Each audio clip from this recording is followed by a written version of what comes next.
Okay, we're ready to go, please.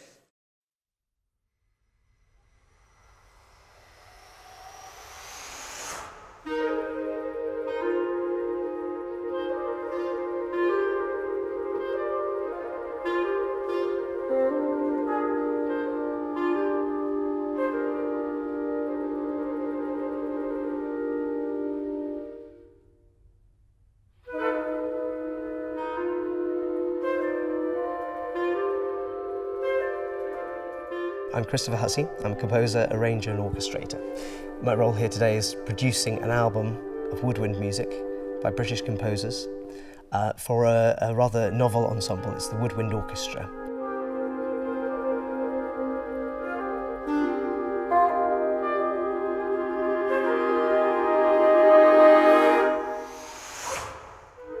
The Woodwind Orchestra comprises 18 players: flutes, oboes, clarinets, bass clarinet, contrabass clarinet, 2 bassoons, contrabassoon, and saxes.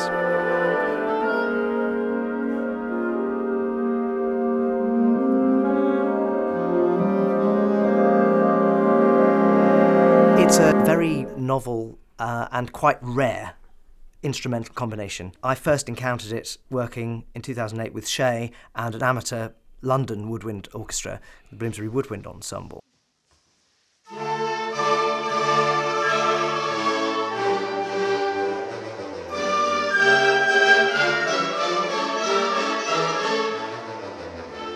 I have been conducting the Bloomsbury Woodwind Ensemble since 2005, an adult amateur woodwind ensemble. And over that period we've been building a library of really interesting music for woodwind orchestra. And it was last year in 2013 that I thought it was about time that we recorded some of this music. We looked at a number of locations internationally, but we felt that Prague was a really good place to be because it's the home of the Czech Philharmonic Orchestra, which is one of the world's finest orchestras, so that really excited us. Can we just go from 8, please? 8 and...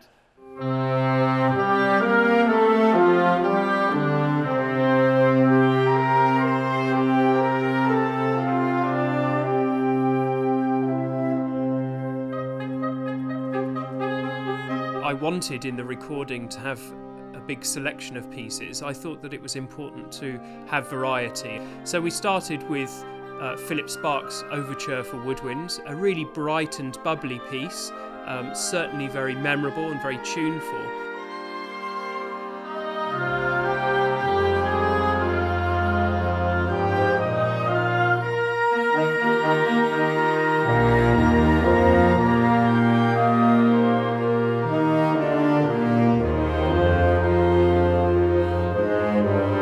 It's really interesting to be involved in this project that Shea and Chris have put together.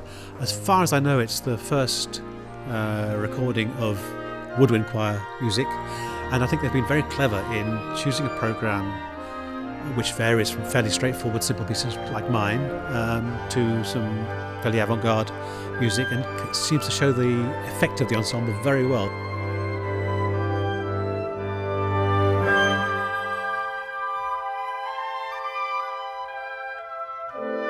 So the players we have here today are all world-class players from the Czech Philharmonic. We had a terrific rehearsal yesterday going through the pieces. Their grasp of the music was terrific. They did a really good job.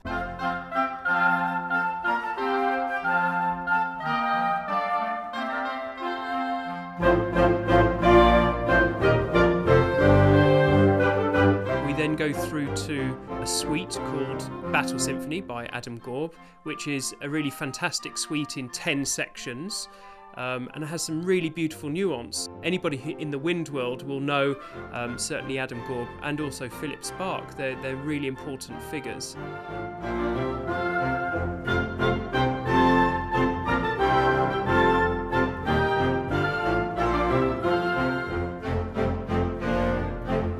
So they were the brighter pieces on the disc. We then moved on to a piece by Gary Carpenter called Pantomime.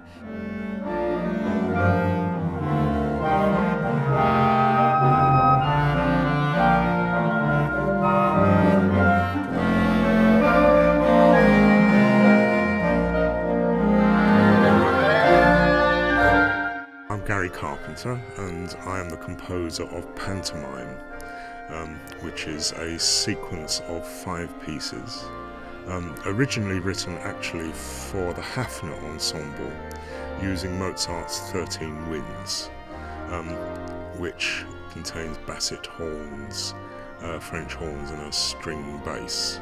So what I did with the piece was to basically substitute saxophones for horns. Figure 3, again, 3, 4.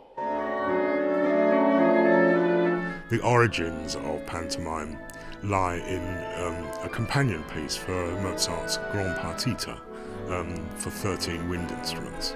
And of course it's particularly resonant, as Mozart had a long fruitful association with Prague and premiered Don Giovanni here.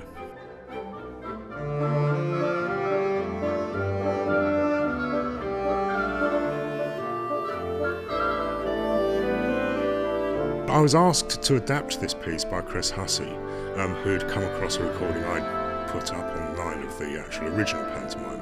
And I thought it was actually a rather exciting concept. I work quite a lot with saxophones, either as a solo instrument or in various combinations, or as part of orchestras and ensembles. So I was quite happy with the idea of substituting the saxophones for the horns.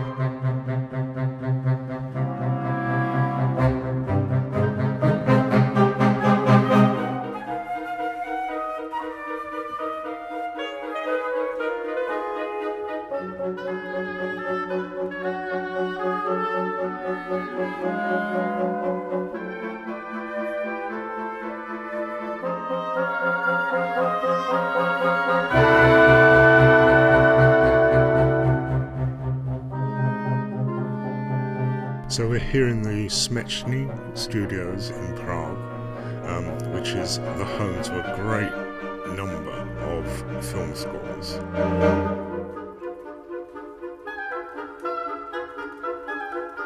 Great work has been recorded in this studio here. We've had Elmer Bernstein and Roman Polanski producing films here, the scores for the films here, and it's still very much used today.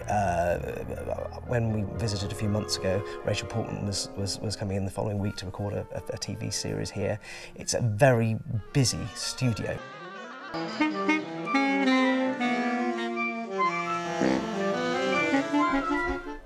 Right, it's 10 to 10, so I need to start moving. Okay, so just turn the page, 57.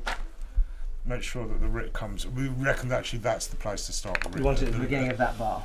At the earliest.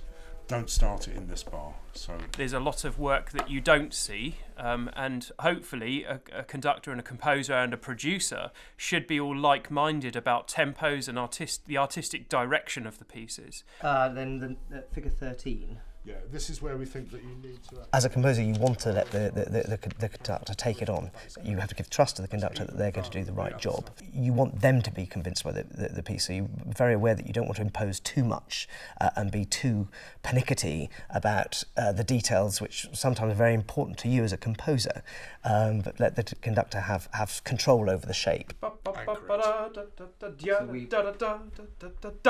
You might need to exaggerate that end a bit. It's really important that a conductor, certainly, and a composer is on an even keel, and so the composer feels comfortable that the conductor is going to do a good job, and the conductor feels comfortable that they're producing the work of the composer. So it's a two-way process, and it's something that has to be done in advance, and you've got to be very organised about it.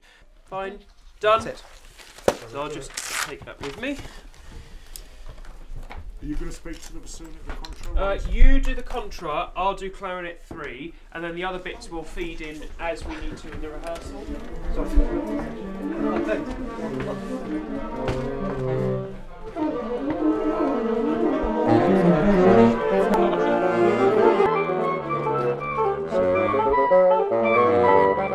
It's a privilege to work with an orchestra like the Czech Philharmonic. The thing is that a lot of my repertoire knowledge came from a time when Supraphon records were available for the first time in the United Kingdom. So a lot of music I got to know through the Czech Philharmonic recordings with their then principal conductor Karl Onchel. It's particularly resonant to work with such a wonderful orchestra. So we'll go for a take of the whole thing again from the top, please, when you're ready.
have quite a sophisticated miking setup. Each of the instruments are going to be individually mic'd. We've got the Decca tree, which is taking the main mix at the top, and we've got room mics, which are taking the ambience of the room. So there's quite a lot of control with the mix. We can bring players out as we need to. Today, my role is more as producer, so it's going to be making sure that we've got the best take.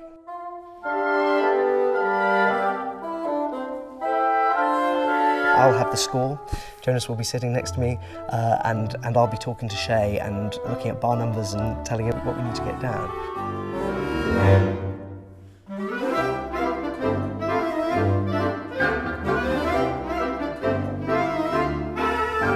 At the rehearsal, we could tell that the flow of how they were playing was going to be the efficient ensemble. They know their stuff, and we needed that rehearsal to find out how we're going to do the actual recording in terms of drop-ins, when we're going to stop and start them off.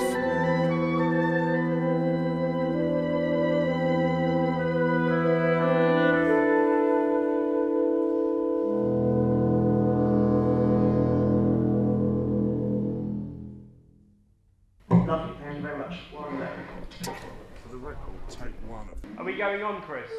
I'm going to go back just to drop in a small section. It's that the section with the tempo changes near the beginning. So I felt that this was a little too long. Yeah. Here. I don't mind and that. And that you it was generally much slower.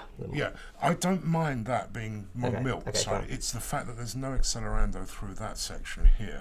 From here up to the let's try it again. Okay, can we go from figure 3, that's bar 22. Yeah. And into figure 4.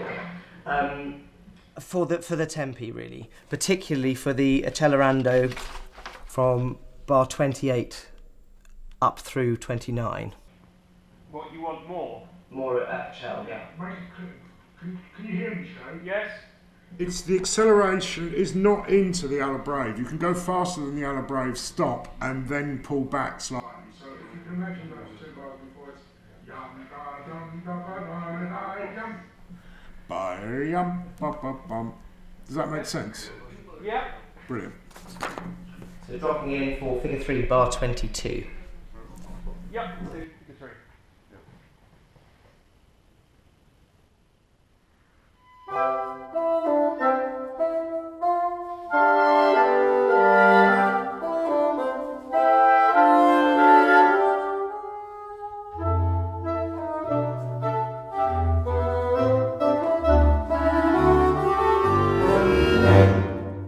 I've done enough recordings over the years to know that if you do let things go, they come back to haunt you, and that you might as well get it right. Yeah, I think you were saying earlier, Gary, that if we're here, you know, we've spent the money and we're here, we might as well get it right. So whilst it's frustrating and it's pernickety, it's better to do it now than to sit listening to the CD later and thinking, I wish I'd done something about it. And it was possible to get it right in this context. Yeah. It was possible to get all those details right.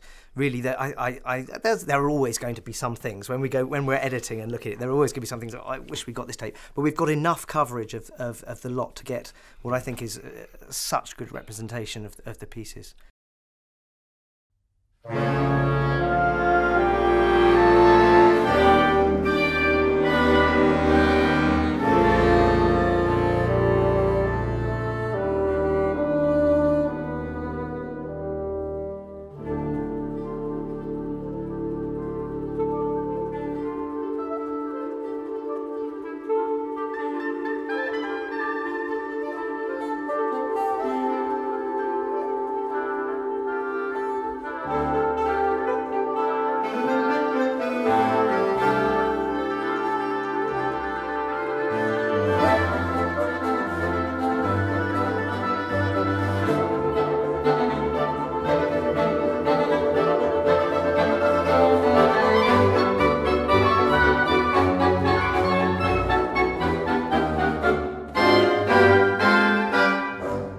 then moved on to 2 scores by Christopher Hussey, Dreamtide and Twisted Skyscape. Both were written for Woodwind Orchestra. And I think they really bring forward a different character. They're very dark and they're very detailed, and the instrumentation is very different from the other scores.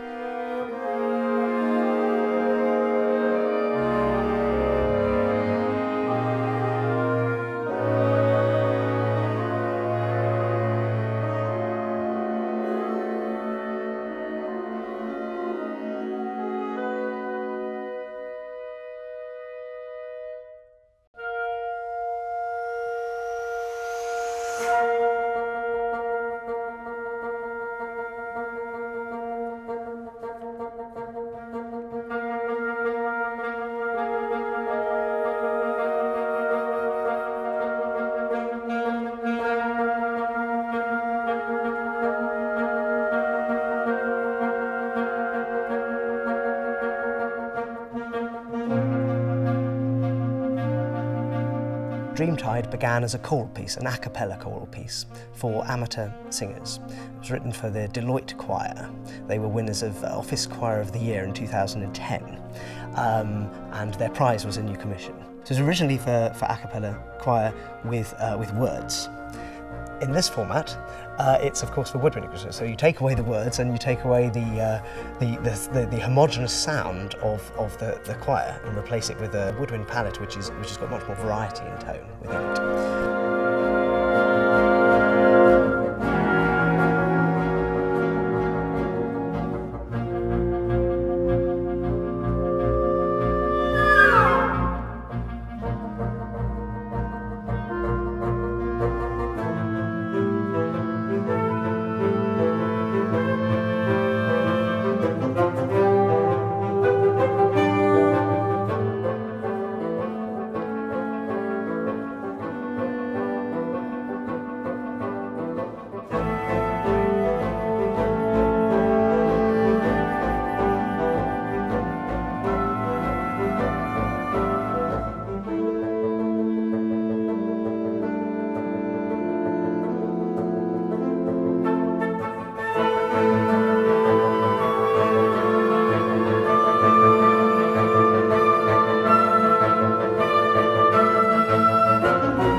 It's an ensemble which can be incredibly tender, very, very delicate, fragile, at the same time very bolshy and march-like, and with the sort of the jovial, comical elements of Gary's music. You know, it really has that variety.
difference between the woodwind orchestra and a wind orchestra is that it's missing 2/3 of a full wind orchestra, so it doesn't have brass and it doesn't have percussion. But people often say to me, so it's minus these two things. I think straight away you start off with a negative connotation. It's something minus a couple of things. But I've grown to love this ensemble, and as an organist I feel there are many timbres and sound qualities that are very similar to an organ. And you certainly wouldn't describe an organ as having something missing.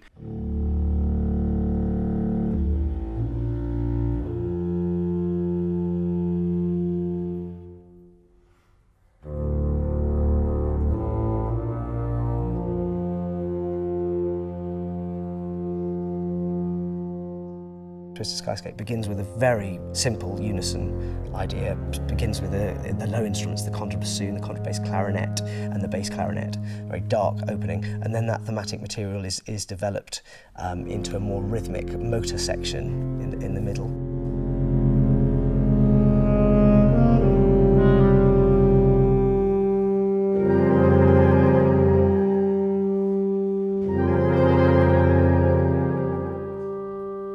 I think without Twisted Skyscape we wouldn't be sitting here, so that's where the seed started. My association with Shea the conductor began in 2008.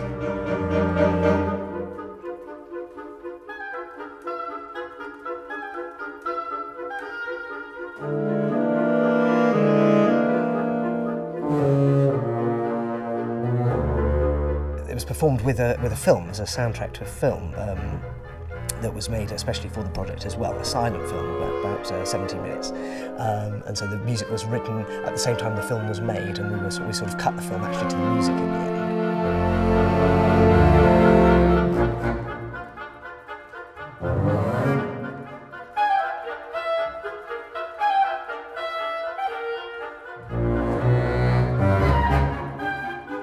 I hope that people will be very excited by the new album, and I think it demonstrates a broad range of musical styles. It goes from the light through to things which are more intense, and certainly there's some very dark corners of some of Chris's compositions.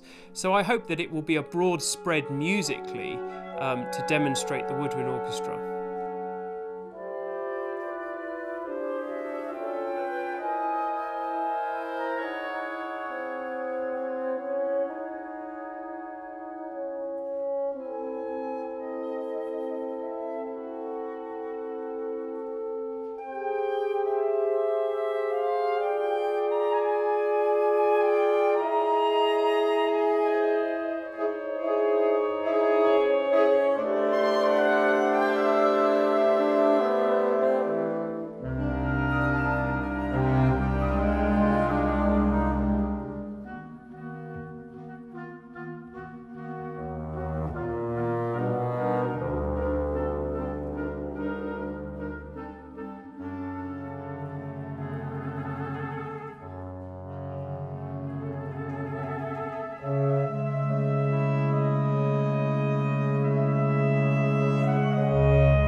Thank you very much.